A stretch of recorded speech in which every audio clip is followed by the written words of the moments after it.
Un código rojo para la humanidad. Un nuevo informe del Grupo Intergubernamental de Expertos sobre el Cambio Climático expone que es inequívoco que la actividad humana es responsable por el calentamiento global.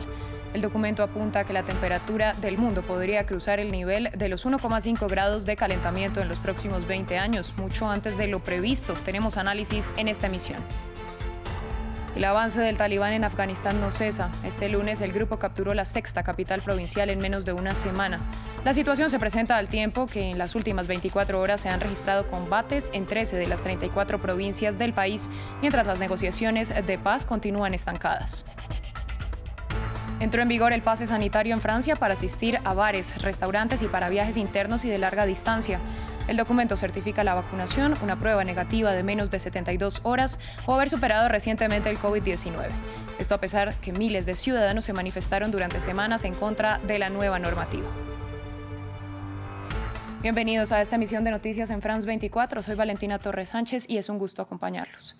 Iniciamos el informativo hablando del más reciente reporte climático de Naciones Unidas, que expone que la actividad humana es responsable del calentamiento de la atmósfera, los océanos y el suelo del planeta. El documento, calificado de código rojo por el secretario general del organismo, Antonio Guterres, destaca que algunas de las devastadoras consecuencias del calentamiento global son irreversibles. Para analizar este tema conectamos con Piedad Martín. Ella es directora regional interina del Programa de Naciones Unidas para el Medio Ambiente en América Latina y el Caribe. Señora Martín, gracias por acompañarnos. El reporte indica que el calentamiento global podría superar 1,5 grados, incluso 10 años antes de lo previsto. ¿Qué implica esto para la humanidad? Buenas noches. Bueno, el cambio climático ya está afectando todas las regiones de la Tierra, como muestra el informe, pero lo que experimentan las personas es muy diferente de este promedio mundial. Por ejemplo, en el Ártico el calentamiento está siendo más del doble de este promedio de 1,1 que ya estamos analizando y reportando. El informe analiza el aumento del nivel del mar, el incremento de la frecuencia e intensidad de eventos extremos, como huracanes, olas de calor, sequías, incendios, la degradación de suelos, extinción de especies, y el aumento de este calentamiento lo que va a producir es exacerbar esos cambios que estamos viendo ahora. Va a haber más olas de calor, se alargarán las estaciones cálidas y se acortarán las estaciones frías, pero si superamos el 1,5 grados podemos tener episodios, por ejemplo, de calor extremo que alcancen umbrales de tolerancia críticos para la agricultura y la seguridad humana. Habría cambios en el ciclo hidrológico, mayor intensidad de lluvias, inundaciones, también más sequías. En latitudes altas probablemente aumentarán las precipitaciones y en otras disminuirán.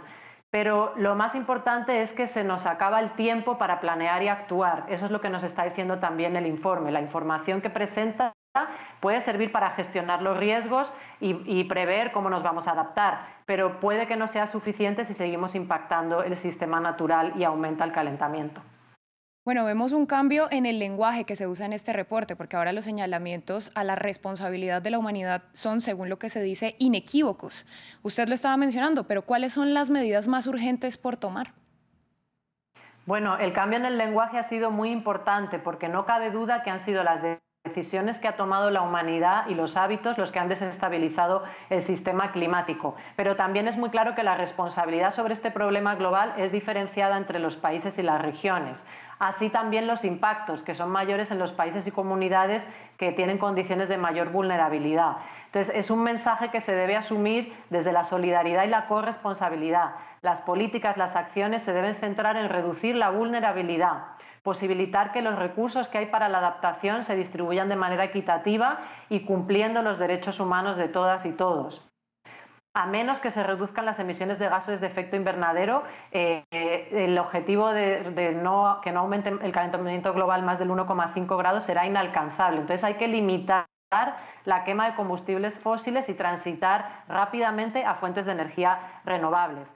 Pero a la vez también hay que asegurar la estabilidad de los sistemas naturales, detener la deforestación, la degradación de los ecosistemas marinos. Estos sistemas naturales son los que almacenan y capturan dióxido de carbono, pero también son los que nos están dando servicios fundamentales como producción de alimentos, de agua y protección frente a desastres. En el contexto, además de la pandemia, con la crisis social y económica y sanitaria, hay que unir esfuerzos, no hay espacio para elegir entre uno u otro tipo de soluciones.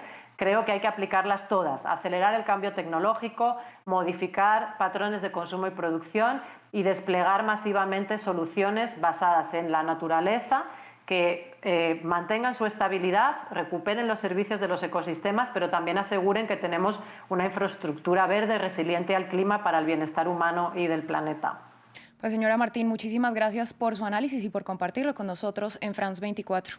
Vamos ahora a Afganistán, donde el grupo talibán capturó la sexta capital provincial en menos de una semana, mientras continúan los enfrentamientos con las fuerzas de seguridad afganas para repeler a los insurgentes de las grandes urbes. El avance talibán se ha visto fortalecido tras la retirada de las tropas estadounidenses y aliadas del territorio, tras casi 20 años de invasión, y en medio de los enfrentamientos se encuentra la población civil. Marina Sardiña nos amplía.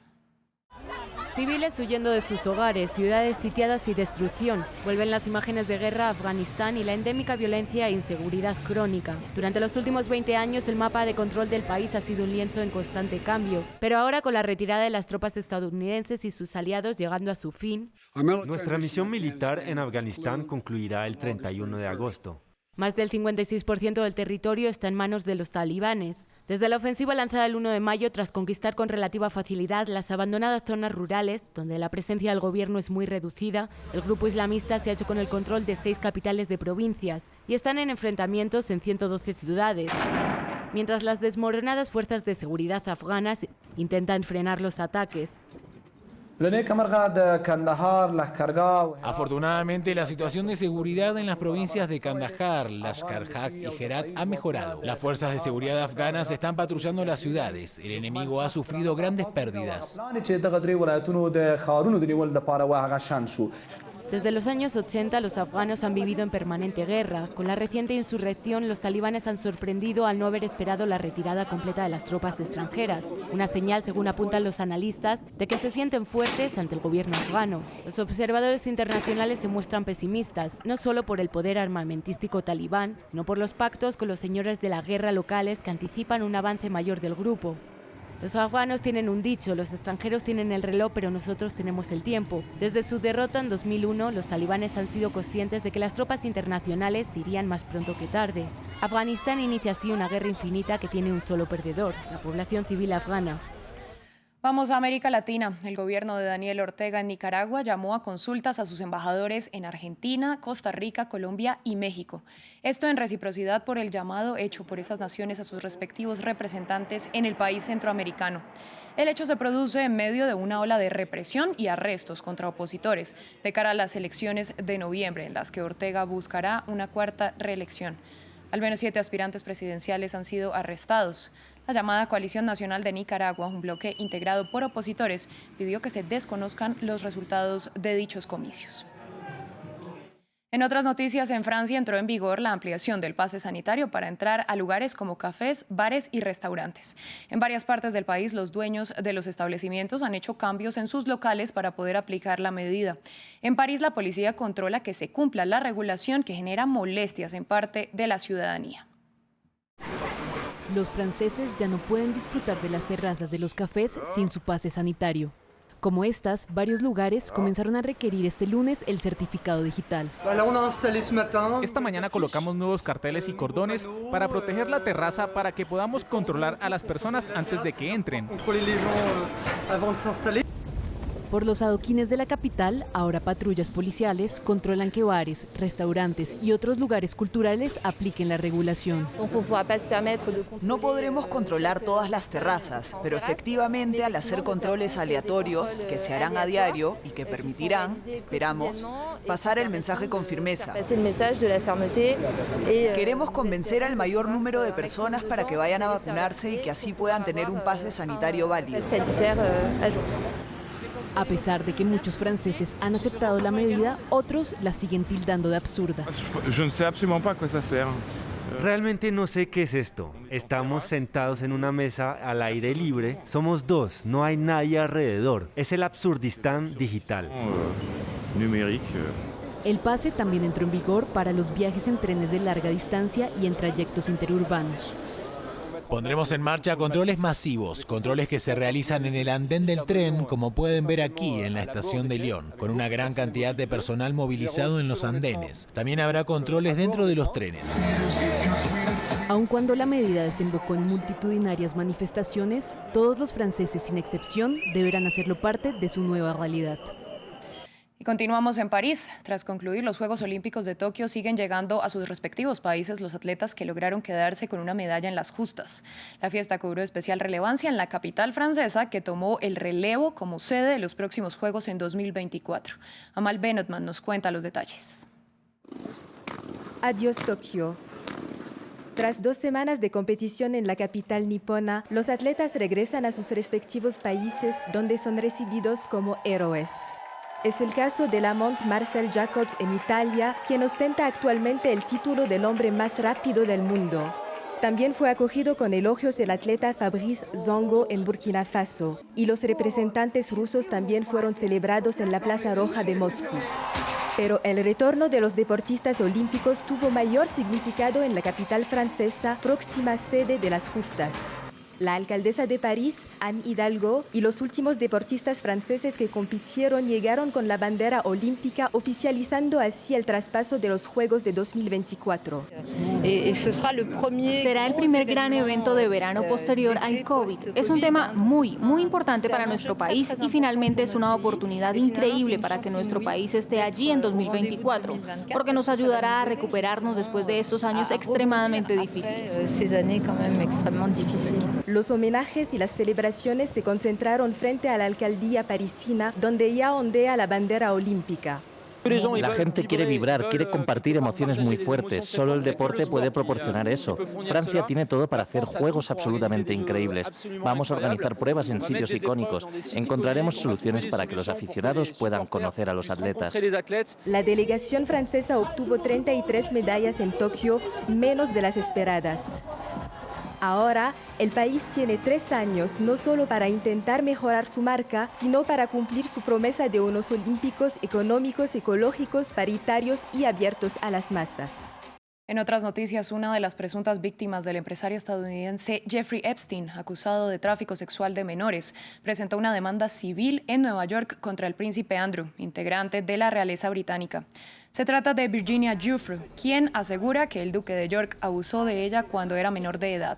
Ya en 2019, la mujer aseguró que Epstein la obligó a tener relaciones sexuales en 3 ocasiones. El príncipe ha negado la acusación. En una ceremonia discreta, Nagasaki conmemoró el aniversario número 76 del bombardeo atómico que dejó más de 70.000 víctimas mortales, en su mayoría civiles. Líderes nipones hicieron un llamado a la comunidad internacional para lograr un mundo sin armas nucleares. Los detalles en el informe de Ariana Villacorta.